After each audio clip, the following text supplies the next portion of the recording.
तो दोस्तों कल प्रधानमंत्री मोदी ने फिर से वन नेशन वन इलेक्शन की बात कह डाली। अब जिस स्पीड से ये बात कही जा रही है बार बार, तो लगता है कि प्रधानमंत्री इसको इंप्लीमेंट करने के पूरे पक्ष में लग रहे हैं और कर भी देंगे। लेकिन क्या है ये वन नेशन वन इलेक्शन, इसके क्या फायदे नुकसान है, किस प्रकार से देश के अंदर ये दंगों का माहौल बना सकता है और इसका अपोज क्यों किया जा रहा है और मोदी इसको प्रपोज क्यों कर रहे हैं, सब बताएंगे आपको इस वीडियो में। बने रहिए हमारे साथ, देखते रहिए आज की ताज़ा खबर।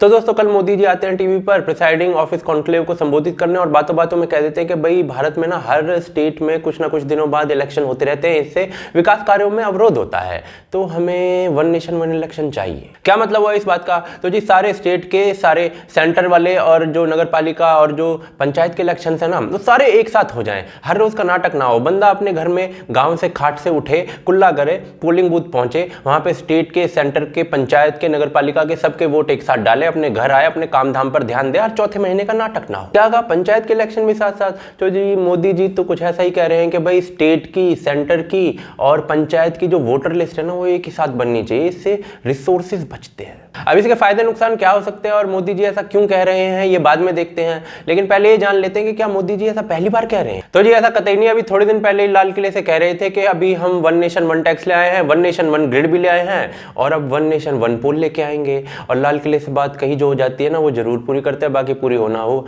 चाहे आप बैंक अकाउंट की बात ले लो, चाहे बिजली की बात ले लो, चाहे शौचालय की बात ले लो। इससे पहले भी जो फर्स्ट टर्म थी उसके अंदर ये बातें दर्जनों बार कही जा चुकी हैं पीएम के द्वारा, और जो पार्लियामेंट स्टैंडिंग कमेटी है, नीति आयोग है और जो लॉ कमीशन है ना, सबसे रिपोर्ट भी आ चुकी है इन चीजों पर। अब कल फिर से इस मुद्दे के ऊपर जो है बात कही गई है, तो कुछ लोग इसे फेडरलिज्म की हत्या बता रहे हैं और कुछ लोगों के पेट में दर्द शुरू हो गया है।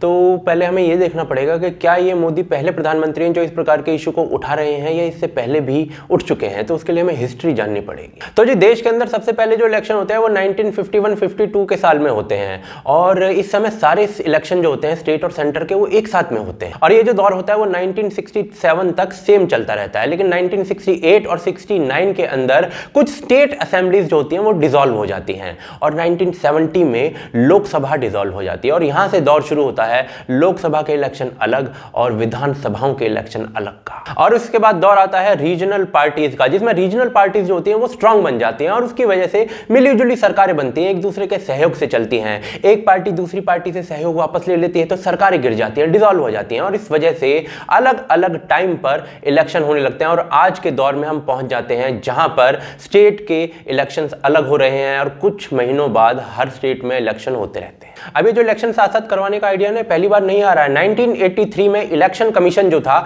उसने इंदिरा गांधी जी को यही रिपोर्ट दी थी कि भाई हमें इलेक्शन साथ में करवाना चाहिए। दूसरी तरफ 1999 में अटल बिहारी वाजपेयी जी को भी यही रिपोर्ट दी गई थी लॉ कमीशन के द्वारा कि भाई साथ में इलेक्शन करवाओ, बहुत फायदा होगा, लेकिन इनमें से किसी ने एक्शन नहीं लिया।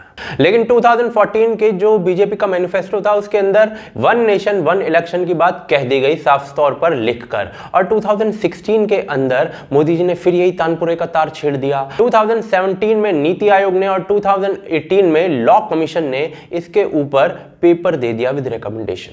अब इसमें ना एक्चुअली दो प्रपोजल्स आ चुके हैं। पहले प्रपोजल में ये कहा गया है कि ये जो शिफ्टिंग है ना, ये सिंक्रोनाइजेशन फेस्ड वे में होगी। पहले फेज में 2019 के इलेक्शन जो होंगे उसके साथ 12 स्टेट्स यानी 12 स्टेट्स के इलेक्शंस को सिंक्रोनाइज किया जाएगा और बाकी जो स्टेट्स होंगे ना वो धीरे धीरे इस नूरा कुश्ती में कूदते रहेंगे। लेकिन ऐसा हुआ नहीं, क्योंकि जहां पीएम मोदी जो है वो इसके फायदे गिनवाने में लगे हुए हैं, वहीं रीजनल पार्टीज और जो लिब्रांडू गैंग है ना वो इसके नुकसान गिनवाने में लगा हुआ है।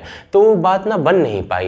लेकिन अब हमें यहां देखना पड़ेगा कि किसकी बात ज्यादा सच्ची है, फायदे क्या है, नुकसान क्या है। तो फायदों से शुरू करते हैं। तो जी 2019 के इलेक्शन में करीब 55,000 करोड़ यानी 55,000 करोड़ का खर्चा हुआ है। इसमें पार्टी का खर्चा भी मिला हुआ है और इलेक्शन कमीशन द्वारा चुनाव करवाने का खर्चा भी। सबसे ज्यादा बीजेपी ने पैसा उड़ाया है, यह सिर्फ 2019 के इलेक्शन का है। अब ऐसा खर्चा जो है हर स्टेट इलेक्शन में भी जोड़ लीजिए, जो कि हर कुछ महीनों में आते रहते हैं, और सोचिए कि कितना खर्चा बढ़ जाता है। और फिर यह सोचिए कि अगर साथ में ही इलेक्शन हो जाए इलेक्शन कमीशन के द्वारा, तो सेम अरेंजमेंट में सिर्फ मशीनें जोड़नी पड़ेंगी और कितना खर्चा बचेगा। दूसरी तरफ जब वोटर को पता चलेगा कि भाई साल में एक ही बार बार बाहर निकलना है और सारे काम एक बार में हो जाएंगे, तो लोग ज़्यादा अमाउंट में बाहर आएंगे और वोटर जो परसेंटेज है, टर्नआउट है, वो भी बढ़ेगा। और तीसरी तरफ इस वजह से, इलेक्शंस की वजह से मॉडल कोड ऑफ कंडक्ट जो होता है वो हर थोड़े दिनों में कहीं ना कहीं लगता रहता है। इस वजह से जो स्कीम्स चल रही होती हैं, डेवलपमेंट के काम चल रहे होते हैं, वो भी रुक जाते हैं,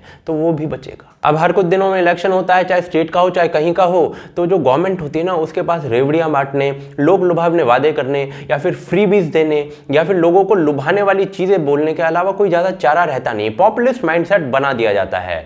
और अगर 5 साल में एक बार इलेक्शन होंगे तो 4 साल काम पे ध्यान देंगे, 1 साल ये सब झेल लेंगे। अब कई बार जो है पार्लियामेंट कमेटी और सीबीआई वगैरह की रिपोर्ट आ चुकी है कि इलेक्शन जो होता है ना, वो काला धन सफेद करने का एक बहुत बड़ा उद्योग बन चुका है। अब जितने ज्यादा इलेक्शन होते हैं उतना ही काला धन ज्यादा सफेद होता है और एक पैरेलल इकोनॉमी जो होती है वो ज्यादा बढ़ती जाती है। कम इलेक्शन होंगे तो ये धंधा भी कम होगा। दूसरी तरफ जब इलेक्शन होते हैं तो दंगे फसाद वगैरह हो जाते हैं, तो सिक्योरिटी के लिए सेंटर और स्टेट दोनों की पुलिस बल या फिर सुरक्षा बल जो होते हैं उनको लगाना पड़ता है। जब कम इलेक्शन होंगे तो इन रिसोर्सेज का ढंग से उपयोग हो पाएगा जहां इनकी जरूरत है। इसके साथ ही जो ह्यूमन रिसोर्स है उसका भी सही उपयोग हो पाएगा, क्योंकि जो सरकारी तंत्र है ना, वो हर कुछ महीनों में चुनाव करवाने के चक्कर में इसी काम में लग जाता है और असली इश्यूज पर, असली अपने काम पर ध्यान नहीं दे पाता है। लेकिन सबसे बड़ा जो फायदा होने वाला वो यही होगा कि भाई 5 साल में ये जो ड्रामेबाजी है चुनाव की, वो एक बार होगी, हर महीने नहीं होगी। और इस वजह से जो गवर्नमेंट्स हैं वो परफॉर्मेंस पर ध्यान दे पाएंगी, ना कि लोक लुभावने वादों पर, पॉपुलिस्ट स्कीम्स पर। लेकिन चलिए अब थोड़ा सा नुकसानों पर ध्यान दे लेते हैं और क्या वो सच में नुकसान है भी या नहीं, ये भी देख लेते हैं। तो जी एक नुकसान तो ये कहा जाता है कि भाई स्टेट के जो चुनाव होते हैं ना, उनके मुद्दे अलग होते हैं और सेंटर के चुनाव के मुद्दे अलग होते हैं। तो अगर साथ साथ अगर चुनाव होंगे ना, तो स्टेट के जो मुद्दे होंगे वो सेंटर के मुद्दों के सामने फीके पड़ जाएंगे। ये बात कुछ हद तक सत्य भी है, ऐसा हो सकता है। लेकिन भारत ना एक अलग देश है, वहां की जनता थोड़ी सी अलग है और जरूरी नहीं कि ऐसा हो। ऐसा मैं पता क्यों कह रहा हूं, तो उसको जानने से पहले इस नुकसान के बारे में जानिए, जिसमें यह कहा जाता है कि जो रीजनल पार्टीज है ना, उनको बहुत बड़ा नुकसान होने वाला है, इससे वो हारेंगी।